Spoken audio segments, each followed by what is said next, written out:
আজকের ভিডিওটিতে আমরা ত্রিভুজের পরিবৃত্ত অঙ্কন নিয়ে আলোচনা করব। Construction of circumcircle. ঠিক আছে, প্রদত্ত শর্তে ত্রিভুজটি আগে অঙ্কন করতে হবে। ঠিক আছে, এই ত্রিভুজ অঙ্কন পদ্ধতি আমরা সপ্তম শ্রেণীতে শিখেছি, তাই এটা নিয়ে আমরা আলোচনা করছি না। প্রদত্ত শর্ত বলতে আমরা বলতে পারি যে দুটি বাহু দেওয়া আছে এবং তাদের অন্তর্ভুক্ত কোণ দেওয়া আছে, বা কোনো অঙ্কে তিনটেই বাহু দেওয়া আছে।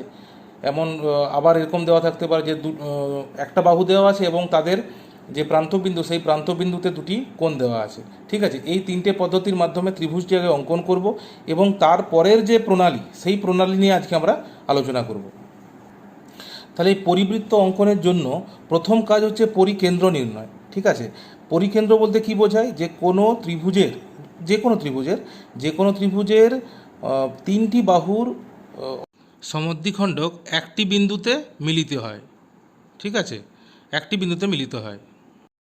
ঠিক আছে, একটা বিন্দুতে, সেই বিন্দুটিকে বলা হয় পরিকেন্দ্র। তাহলে প্রথম কাজ হচ্ছে পরিকেন্দ্র নির্ণয়। তাহলে আমাদের আমি এখানে যে কোনো একটা ত্রিভুজ নিয়েছি, সেই ত্রিভুজের আমি যে কোনো দুটি বাহুকে আমি সমদ্বিখণ্ডিত করব। যে কোনো দুটি বাহুকে কেন করব? কারণ দুটি বাহুর সমদ্বিখণ্ডক যে বিন্দুতে মিলিত হবে, অবশ্যই যে তৃতীয় বাহুটি পড়ে থাকবে তারও সমদ্বিখণ্ডক সেই বিন্দুতেই মিলিত হবে। তাহলে এখানে আমাদের দুটি বাহুর সমদ্বিখণ্ডক নির্ণয় করলেই হবে। ঠিক আছে, তাহলে দুটি বাহুর সমদ্বিখণ্ডক আমি অঙ্কন করছি। তাহলে কোনো বাহুর সমদ্বিখণ্ডক আমরা কীভাবে অঙ্কন করি? যে বাহুটা, এখানে আমি এই বাহুটাকে এবং এই বাহুটাকে সমদ্বিখণ্ডিত করব, আমি ধরে নিয়েছি। ঠিক আছে, তাহলে আমরা কি করব? যে এই যে বাহুটা আছে, সেই বাহুর অর্ধেকের বেশি নিয়ে আমি কম্পাসের সাহায্যে দুটি আর্ক বা চাপ অঙ্কন করব, অর্ধেকের বেশি নিয়ে। ঠিক আছে, তাহলে আমি অর্ধেকের বেশি এখানে নিয়ে নিয়েছি, অর্ধেকের বেশি নিয়ে নিলাম। তাহলে এইখানে একটা চাপ আর এইখানে একটা চাপ। তোমরা ভালো করে লক্ষ্য করবে, দরকার হলে পজ করে নেবে। আর ঠিক অপর যে বিন্দুটা থাকবে, সেখান থেকেও আমরা আর ওই একই ব্যাসার্ধের চাপটা আমরা অঙ্কন করব। ঠিক আছে, তাহলে এরা পরস্পর একটি বিন্দুতে ছেদ করলো। ঠিক আছে, তাহলে এই যে দুটি ছেদবিন্দু, সেই ছেদবিন্দু আমরা স্কেলের সাহায্যে যোগ করে দেব। তাহলে আমরা স্কেলের সাহায্যে যোগ করে দিলাম। ঠিক আছে, তাহলে এরপরে আমরা হয় এই বাহুটা আর এই বাহুটা, যে কোনো একটা বাহুর আমরা আবার সমদ্বিখণ্ডক অঙ্কন করব। তাহলে একই পদ্ধতিতে আমি এই বাহুটাকে সমদ্বিখণ্ডিত করছি, তাহলে এর হাফের বেশি বা অর্ধেকের বেশি নিয়ে, তাহলে ওইটা অর্ধেক হয়েছে, তাহলে অর্ধেকের বেশি নিয়ে আমি আবার দুটি চাপ অঙ্কন করব একই ব্যাসার্ধ রেখে। তাহলে আমি একটু বেশি নিলাম, নাহলে এটার সাথে মিশে যাচ্ছে, একই রাখলেও কোনো অসুবিধা নেই। তাহলে আমি এরকম নিলাম এবং একই ব্যাসার্ধ রেখে আমি অপর যে প্রান্তবিন্দু আছে, সেই প্রান্তবিন্দুতে চাপগুলো অঙ্কন করলাম। যে চাপ দুটি পরস্পর ছেদ করলো, সেই ছেদ বিন্দুগুলোকে আমরা আবার স্কেলের সাহায্যে যোগ করে দিচ্ছি। তাহলে স্কেলের সাহায্যে যোগ করে দিলাম। খুব ভালো করে না করলে ঠিক এই পরিবৃত্তটা ঠিকঠাক হবে না। ঠিক আছে, তাহলে আমরা এই দুটি সমদ্বিখণ্ডক অঙ্কন করার পরে দেখলাম যে তারা পরস্পর একটি বিন্দুতে ছেদ করেছে। তাহলে সেই ছেদবিন্দু থেকে আমরা কি করব? একটা এই যে কম্পাস নিলাম। ঠিক আছে, কম্পাস নিয়ে কম্পাস এর কাঁটাটা এখানে বসিয়ে নিয়ে আমরা যে কোনো একটা শীর্ষবিন্দু, ঠিক আছে, যে কোনো একটা শীর্ষবিন্দুকে পেন্সিলের যে মুখটা আছে সেখানে বসাবো। তাহলে পেন্সিলটা আমি বসালাম। ঠিক আছে, পেন্সিলটা বসিয়ে আমরা ঘুরিয়ে দেবো। খুব সোজা একটা পদ্ধতি, শুধু এই কটা ধাপ মনে রাখলেই হবে। তাহলে আমরা এটা ঘুরিয়ে দিচ্ছি। ঠিক আছে, তোমরা একটু ভালো করে করবে।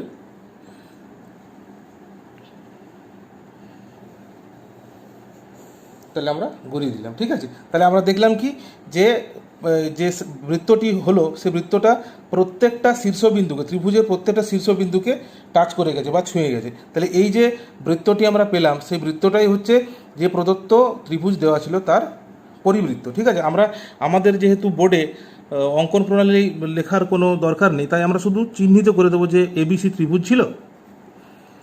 এবিসি ত্রিভুজ যতগুলো ছেদবিন্দু আছে আমরা সেগুলোর নামটা করে দিতে পারি। ঠিক আছে, তাহলে এগুলো PQ দিয়ে দিলাম, এটা RS দিয়ে দিলাম। ঠিক আছে, তাহলে আমরা ত্রিভুজ পেলাম। ত্রিভুজটা যেটা প্রদত্ত শর্তে দেওয়া ছিল সেটা আঁকলাম, সেটা ABC নাম দিলাম। ঠিক আছে, আর যে দুটো সমদ্বিখণ্ডক আমরা এঁকেছি তারা পরস্পর অবিন্দুতে ছেদ করেছে এবং সমদ্বিখণ্ডকগুলোর নাম দিয়েছি PQ এবং RS। তাহলে আর কিছু নাম দেওয়ার দরকার নেই, দরকার হলে তোমরা শুধু এইটুকু লিখে দেবে যে প্রদত্ত শর্তে ত্রিভুজটি অঙ্কন করা হলো এবং তার পরিবৃত্ত অঙ্কন করা হলো। এইটুকুটা লিখলেই আমাদের কিন্তু আর কোনো লেখার দরকার নেই, ঠিক আছে। এরপরে আমরা ত্রিভুজের অন্তর্বৃত্ত অঙ্কনটা শিখবো, ঠিক আছে, কনস্ট্রাকশন অফ ইন সার্কেল, ঠিক আছে। তাহলে এখানে কি মানে এখানেও একই জিনিস যে তোমার দেওয়া থাকবে, ত্রিভুজ দেওয়া থাকবে মানে প্রদত্ত শর্তে, সেইটি কিন্তু আগে আঁকতে হবে, যেটা আমাদের সপ্তম শ্রেণীতে আমরা শিখেছি। তাহলে এখানে আমি যে কোনো একটা ত্রিভুজ নিয়েছি এবং এই ত্রিভুজটির আমি অন্তর্বৃত্ত এঁকে দেখাবো, ঠিক আছে। শুধু তোমরা পদ্ধতিটা যে কিভাবে আঁকছি সেইটা যদি মনে রাখতে পারো, শুধু ধাপগুলো খেয়াল রাখলে কিন্তু আমরা খুব সহজেই অন্তর্বৃত্তটা আঁকতে পারবো, কিন্তু খুব সাবধানে এবং খুব মাইনুটলি করতে হবে, কারণ একটুতেই কিন্তু আমরা অন্তর্বৃত্ত মানে কি, যে ভেতরে ভেতরে প্রত্যেকটা বাহুকে স্পর্শ করে যাবে।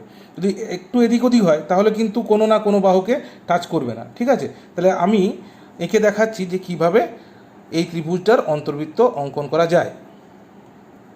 তাহলে অন্তর্বৃত্ত অঙ্কনের জন্য আমাদের প্রথম দরকার অন্তঃকেন্দ্র। অন্তঃকেন্দ্র কি? তাহলে অন্তঃকেন্দ্র হচ্ছে কি, কোনো ত্রিভুজের, যে কোনো ত্রিভুজের যে অন্তঃকোণগুলি আছে, যে অন্তঃকোণগুলি তাদের অন্তঃসমদ্বিখণ্ড, মানে এই কোণগুলিকে যদি আমরা সমদ্বিখণ্ডিত করি তাহলে যে সমদ্বিখণ্ডকগুলো পাবো তারা একটা বিন্দুতে গিয়ে, নির্দিষ্ট একটা বিন্দুতে গিয়ে মিলিত হবে, সেটাকে অন্তঃকেন্দ্র বলা হবে, ঠিক আছে। তাহলে আমরা পরিবৃত্তের বেলায় যেভাবে বাহুগুলিকে সমদ্বিখণ্ডিত করেছি, আমরা এখানে কোণগুলিকে সমদ্বিখণ্ডিত করব। তিনটা কোণকে সমদ্বিখণ্ডিত করার দরকার নেই, যে কোনো দুটো কোণকে যদি আমরা সমদ্বিখণ্ডিত করি তাহলে কিন্তু আমরা অন্তঃকেন্দ্রটা পেয়ে যাব। তাহলে প্রথম কাজ হচ্ছে দুটি কোণের অন্তঃসমদ্বিখণ্ডক অঙ্কন করে অন্তঃকেন্দ্রটা বের করা। তাহলে সেইটা আমি আগে করছি। তাহলে এই যে কোণটা আছে, এই কোণটাকে আর এই কোণটাকে আমি সমদ্বিখণ্ডিত করছি। তাহলে কোণ কীভাবে সমদ্বিখণ্ডিত করতে হয় এটাও আমরা ছোটোবেলায় শিখেছি। তাহলে আমি যে কোনো একটা ব্যাসার্ধের বৃত্তচাপ আগে অঙ্কন করলাম, ঠিক আছে, এখানে অঙ্কন করলাম। ওই একই ব্যাসার্ধ নিয়ে বা কেউ চেঞ্জও করতে পারে, কোনো অসুবিধা নেই, আমি এখানেও ওইটা নিয়েই এঁকে দিলাম, ঠিক আছে। তাহলে যে বৃত্তচাপটি আমি আঁকলাম, সে এই যে বাহুগুলো আছে, সেই বাহুগুলোকে দুটি বিন্দুতে ছেদ করেছে, এখানেও দুটি বিন্দুতে ছেদ করেছে। এরপর কি করব, এই যে দৈর্ঘ্যটা, ঠিক আছে, এই যে আর্ক লেন্থ বলে এটাকে, এই দৈর্ঘ্যটার অর্ধেকের বেশি নিয়ে, ঠিক আছে, অর্ধেকের বেশি, তো এটা বেশিই আছে, ঠিক আছে, বেশি নিয়ে আমরা কি করব, এই বিন্দু থেকে এবং এই বিন্দু থেকে আমরা দুটি চাপ অঙ্কন করব যারা একটি বিন্দুতে ছেদ করছে। তাহলে এই যে ছেদ বিন্দু এবং কোণের শীর্ষবিন্দু, সেটিকে যদি আমরা স্কেল দিয়ে যোগ করে দিই তাহলে কিন্তু আমরা অন্তঃসমদ্বিখণ্ডকটা পেয়ে যাব। তাহলে যোগ করে দিচ্ছি এখানে, এটা খুব সাবধানে করতে হবে, নাহলে কিন্তু মিলবে না। তাহলে আমরা যোগ করে দিলাম এবং আমরা সমদ্বিখণ্ডকটা কোণের পেয়ে গেলাম। তাহলে একই রকমভাবে আমরা এই কোণটার ক্ষেত্রেও করব। তাহলে এই কোণটার ক্ষেত্রে করলে কি, এখানে আমরা ছেদ বিন্দুগুলো পেয়ে গেছি। তাহলে এই যে অর্ধেকের বেশি নিয়ে, অর্ধেকের বেশি নিয়ে কী করছি, এই বিন্দু থেকে একটা চাপ এবং এই বিন্দু থেকে একটা চাপ অঙ্কন করছি, ঠিক আছে। তাহলে এখানে বিন্দুটা আমি মোটামুটি পেয়ে গেছি। তাহলে এই যে বিন্দুটা আর কোণের শীর্ষ বিন্দুটা যোগ করে দেবো স্কেলের সাহায্যে। তাহলে এটা আমরা যোগ করে দিচ্ছি।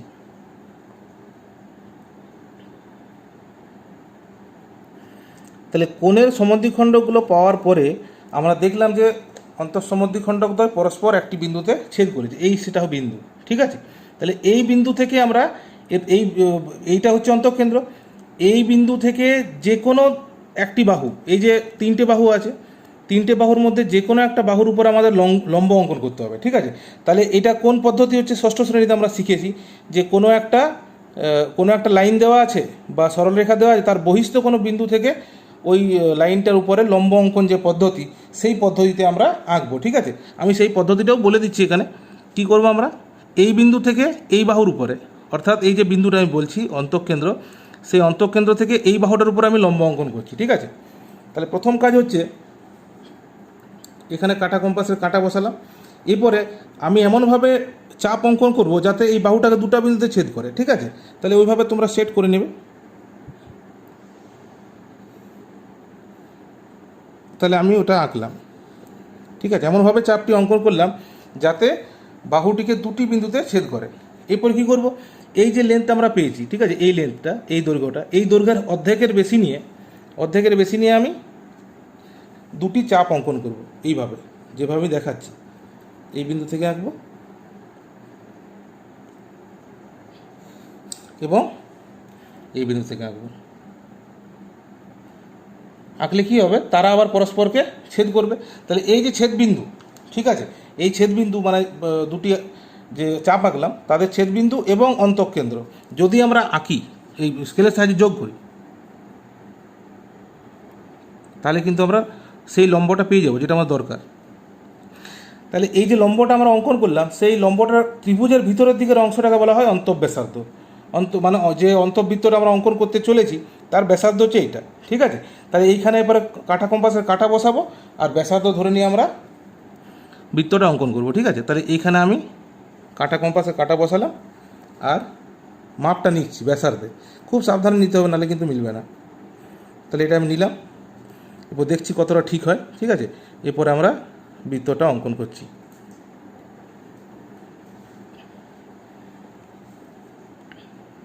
খুব সাবধানে আঁকতে হবে,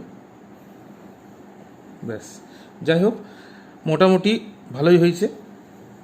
তাহলে আমরা কি করলাম, যে যে অন্তঃব্যাসার্ধটা পেলাম লম্ব অঙ্কন করার পরে ভেতর দিকে যে অংশটা, তাহলে এখানে আমরা কাঁটা কম্পাসের কাঁটা বসালাম, অর্থাৎ ব্যাসার্ধ পেয়ে যাচ্ছি, আমরা কেন্দ্র পেয়ে যাচ্ছি। তাহলে সেই ব্যাসার্ধকে ধরে নিয়ে আমরা বৃত্তটা অঙ্কন করছি, যে বৃত্তটা এই ত্রিভুজটা তোমরা দেখতেই পাচ্ছ, এই ত্রিভুজটার প্রত্যেকটা বাহুকে স্পর্শ করে যাচ্ছে, ঠিক আছে। তাহলে এখানে আমাদের অঙ্কনটা সম্পূর্ণ হলো।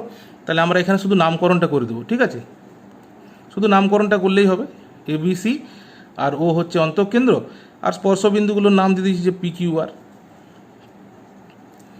আর লম্বটারও OS নাম দিয়ে দিলাম। তাহলে এইভাবে আমাদের অন্তর্বৃত্ত অঙ্কন করতে হবে, ঠিক আছে। তাহলে আমি পরিবৃত্ত এবং অন্তর্বৃত্ত দুটোই কিন্তু শিখিয়ে দিলাম, ঠিক আছে। তাহলে এই যে পদ্ধতিগুলো বললাম, অঙ্কন প্রণালীগুলো, ঠিক আছে, এই অঙ্কন প্রণালীগুলো মনে রাখলে কিন্তু আমাদের বইয়ে যে এক্সারসাইজ আছে বা অনুশীলনী আছে, কোষে দেখি আছে, সেই কোষে দেখিয়ে আমরা সমস্ত অঙ্ক করতে পারবো, ঠিক আছে। তাহলে তোমরা যদি একবারে না দেখতে পারো, তাহলে পজ করে করে তোমরা নিজেরা এটা অভ্যাস করবে, তাহলে কিন্তু সমস্ত অঙ্কগুলো পারবে, ঠিক আছে।